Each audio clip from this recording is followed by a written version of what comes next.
예, 할렐루야 샬롬 하고 우리 인사합니다. 할렐루야 샬롬 샬롬 샬롬 샬롬 샬롬 샬롬. 하나님 사랑합니다. 여러분 주 안에서 사랑합니다. 예, 오늘 여호수아 3장 전체 우리 함께 합독했습니다. 요단을 건너서 라는 제목으로 함께 은혜를 나누도록 합니다. 이제 여호수아가 아침 일찍 일어나서 모든 이스라엘 자손들과 더불어 시딤에서 떠나 요단에 이르러 건너가기 전에 거기서 유숙하니라 라고 시작이 되죠. 사흘 후에 관리들이 진중으로 두루 다니며 사흘 동안 그곳에서 유숙하는 모습이 보입니다. 요단 강가에서 마지막 그 가나안 땅 들어서기 직전에 어디까지 시딤까지 광야 시딤까지 와서 있다가 거기서 다시 이제는 마지막 지점에서 요단 가까이에 근처 요단 강가 근처에 이르는 모습이 1절에 나타나고 사흘 동안을 머물렀다라는 것을 우리가 알 수가 있죠. 관리들이 진중으로 두루 다니며 이제 백성들에게 얘기하는 부분입니다. 백성에게 명령하여 3절에 너희는 레위 사람 제사장들 너희 하나님 야훼의 언약궤를 내는 것을 보거든 있는 곳을 떠나 그 뒤를 떠나라. 그리고 바로 하지 말고 2000규빗쯤 거리를 유지해라. 그것이 아마 한 1km 정도 그 정도 거리 아닌가 싶습니다. 예, 그것을 가까이 하지는 말라. 너희가 행할 길을 알아야 될 것이니까 조금 떨어져서 언약궤를 맨 제사장들이 어느 쪽으로 가는지 그것을 보고 그를 따라가면 될 것이다 라고 이렇게 관리들이 얘기하죠. 그리고 5절에 보니 여호수아가 백성들에게 얘기합니다. 너희 몸을 성결하게 해라. 하나님께서 기이한 일을 이제 분명히 행하실 것이다. 하나님이 나타나실 것이니 너희들은 몸을 깨끗하게 정돈하라는 명령이죠. 6절에 여호수아가 제사장들에게 언약궤를 메고 백성들 앞서 건너라. 너희가 먼저 건너라는 거죠. 언약궤를 메고 백성 앞에 그렇게 했더니 딱 그대로 그 제사장들이 그대로 행합니다. 7절에 여호와께서 여호수아에게 이르시되 내가 오늘부터 시작하여 너를 온 이스라엘의 목전에서 크게 하여 모세와 함께 있었던 것 같이 너와 함께 있을 것을 그들이 알게 하리라. 누구에게? 하나님께서 여호수아에게 이렇게 말씀합니다. 얼마나 든든할까요? 하나님 직접 이렇게 말씀을 하시죠. 8절에 너는 언약궤를 맨 제사장들에게 명령하여 이르기를 너희가 요단 물가에 이르거든 요단에 들어서라 하라. 물가에 이르거든 겁먹지 말고 물속으로 들어가라는 얘기입니다. 예, 그렇게 말씀하죠. 9절에 여호수아가 이스라엘 자손에게 이르되 이리 와서 너희 하나님 야훼의 말씀을 들으라. 백성들에게 말하죠. 너희 하나님 야훼의 말씀을 들으라. 그리고 10절에 또 말하되 살아계신 하나님 너희 가운데 계시사 가나안 족속, 헷 족속, 히위 족속, 브리스 족속, 기르가스 족속, 아모리 족속, 여보스 족속을 너희 앞에서 반드시 쫓아내실 줄을 이것으로 너희가 알리라. 하나님께서 너희에게 이렇게 알게 하실 것이니까 걱정하지 말고 요단 강가에 가거든 발을 물속에 담거라.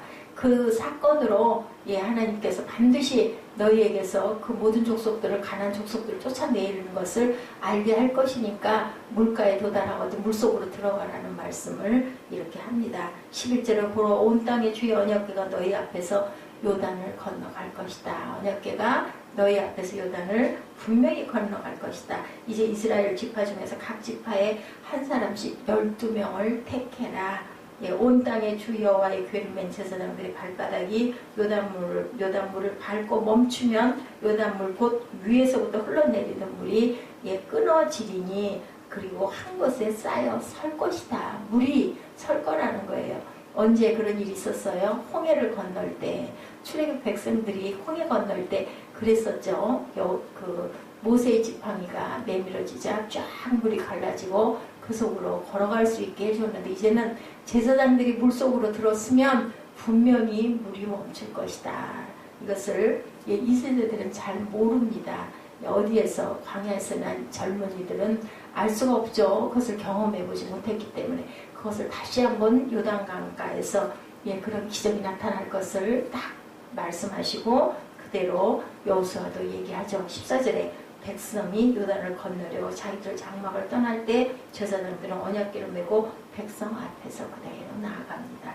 15절에 요단이 곡식 거두는 시기에는 언덕에 물이 넘치죠. 궤를 맨 제사장들이 요단에 이르며 괴를 맨 제사장들 발이 물에 잠기지요. 잠기자 16절에 일어나죠. 곧 위에서부터 흘러내리는 물이 그쳐 사르단에 가까운 매우 멀리 있는 아담 성읍 변두리에 일어나 한 곳에 쌓입니다. 그리고 아라바의 바다 영해로 향하여 흘러가는 물은 온전히 끊어지며 백성이 여르고에서 바로 건너게 이런 사건이 일어나죠. 꼭대기 상류에서부터 물이 딱 멈추는 사건이 일어납니다. 17절에 여호와의 언약궤를 맨 제사장들은 요단 가운데 마른 땅에 굳게 섰고 모든 백성이 요단을 건너가기를 마칠 때까지 이스라엘은 그 마른 땅으로 건너갔더라. 홍해 물을 갈랐던 하나님이 다시 요단강을 건너는 사건입니다. 홍해는 그저 갈라지고 나서 건너갑니다. 요단은 발을 물에 제사장들이 발이 딱 담기자 상류에서도 물이 딱 끊어지는 그러한 아주 장관의 역사를 일으키므로 하나님께서 내 일을 내가 하고 있다. 스스로 나는 있는 자다라는 것을 보여주시는 사건이 여호수아 3장에 이렇게 나타나고 있습니다. 변하지 않는 분, 하나님의 역사를 항상 하시는 분. 출애굽기 14장 14절에도 여호와께서 너희를 위하여 싸우시리니 너희는 가만히 있을지어다. 물도 멈추게 하시는 하나님. 물을 만드신 분도 하나님이시죠. 그렇기 때문에 그 물을 멈추게도 하셨다라는 겁니다. 요단강을 건너려고 한 이스라엘 백성이 하나님이 하신다라는 것을 정확하게 보고 알게 합니다. 보지 못하였던 이 세대들도 깨달아 알게 하는 그 아주 어마어마한 기적의 역사가 여호수아 3장에 일어나고 있습니다. 이렇게 하나님께서는 쉼없이 우리에게 보여주시고 가르치시는 하나님이시고 하나님의 일을 위해서는 어떠한 기적도 일으키신다는 것을 우리에게 알게 하시죠. 하나님의 백성으로 선택된 사람들이 이것을 보게 합니다.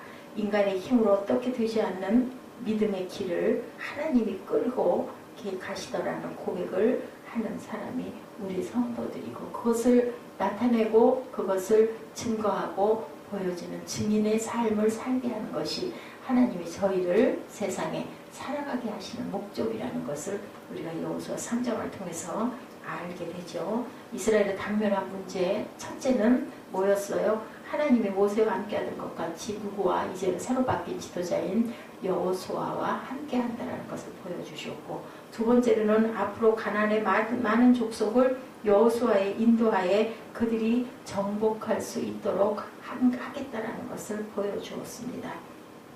확신을 주시죠. 요단을 건너가기 위해서 여호수아는 아침 일찍 일어나 백성들을 이끌고 이제 시딤에서 요단 강가로 와서 사흘을 머물고 레위 사람 제사장들이 언약궤 매는 것을 보거든 이것을 떠나 그 뒤를 쫓으라라고 백성들에게 명령하는 부분들이 나타나 있습니다.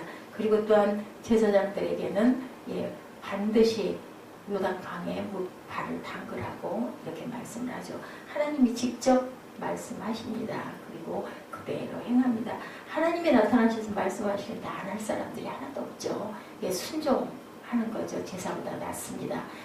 오늘도 하나님께서 우리에게 말씀하십니다. 무엇을 통해서? 말씀을 통해서 오늘 여호수아 3장을 통해서 말씀하시는데 이 비밀이 바로 어떤 비밀이에요?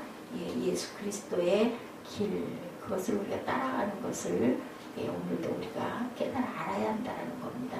하나님께서는 세상을 구하시기 위해서 하나님이 일을 하셨죠. 하나님께서는 하늘길을 저 하늘에 있는 것이 아니라 바로 물 속에 있고 죽음 속에 있다는 것을 보여주십니다.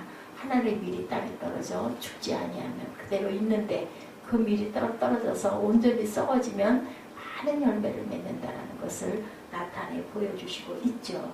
십자가 속에 천국길이 있다는 것을 누구를 통해서 아들 예수 그리스도를 통해서 메시아가 오시면 그 메시아가 이스라엘을 아주 강하게 모든 그저 주변에 있는 적국을 물리쳐버리고 아주 영광스러운 아주 멋진 화려한 길을 내실 줄 알았는데 그것이 아니라 독생자 아들을 십자가에 못 박혀 돌아가게 하는 그러한 피 흘림의 역사의 길을 여신 것 아무도 알 수가 없었던 그 길이었던 것입니다.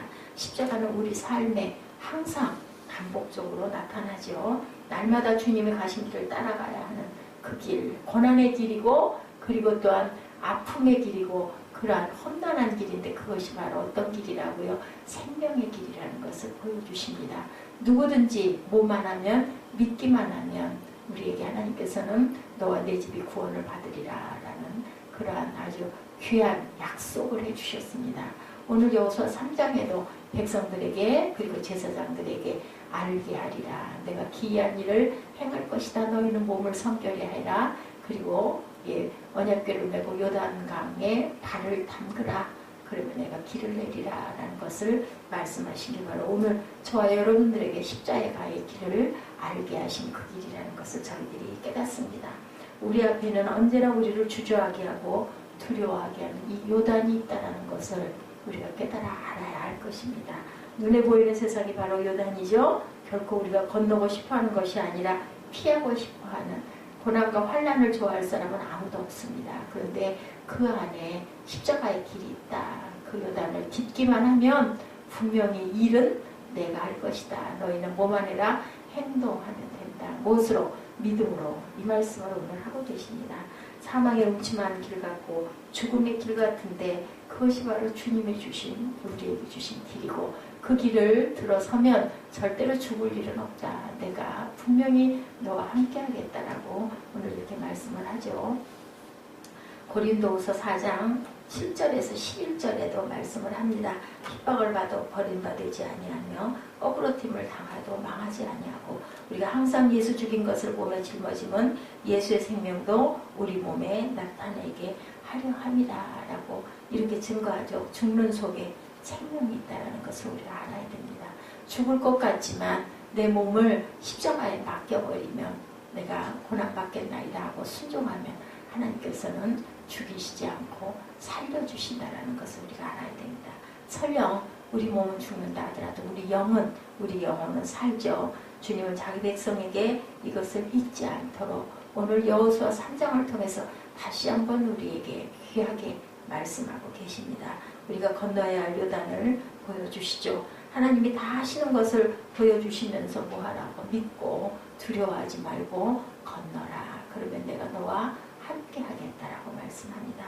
우리는 세상을 절대로 두려워하지 말아야 합니다. 두려움은 뭐예요? 사탄이 주는 거죠. 산다는 것을 절대 두려워하지 말고, 우리 의식 속에 산다는 것이 두려움이 되어 있는 것을 보기도 하지만 힘든 삶이지만 그곳에서 우리에게 하나님께서는 소망을 주시고 천국길, 하늘길, 생명의 길을 주실 것이라고 오늘 굳게 약속해 주십니다. 두려워하지 말고 언약궤 누구세요? 하나님이시죠? 하나님만 바라보시는 저와 여러분 되시기 바랍니다. 우리에게 그 길을 열어주시고 그리고 의롭게 살고자 하는 자는 핍박을 받으리라 라는 그 말씀처럼 핍박받지만 절대로 너희는 죽지 않아. 죽는다 하더라도 순교한다 하더라도 분명히 그것은 영생의 길이라는 것을 저희에게 말씀합니다. 우리가 환난과 연단을 통하여서 소망을 주시는 하나님의 그 길, 귀한 생명의 길을 오늘도 감사함으로 기쁨으로 건너시기를, 주저하지 않으시기를 주님의 이름으로 축복합니다. 기도하시겠습니다.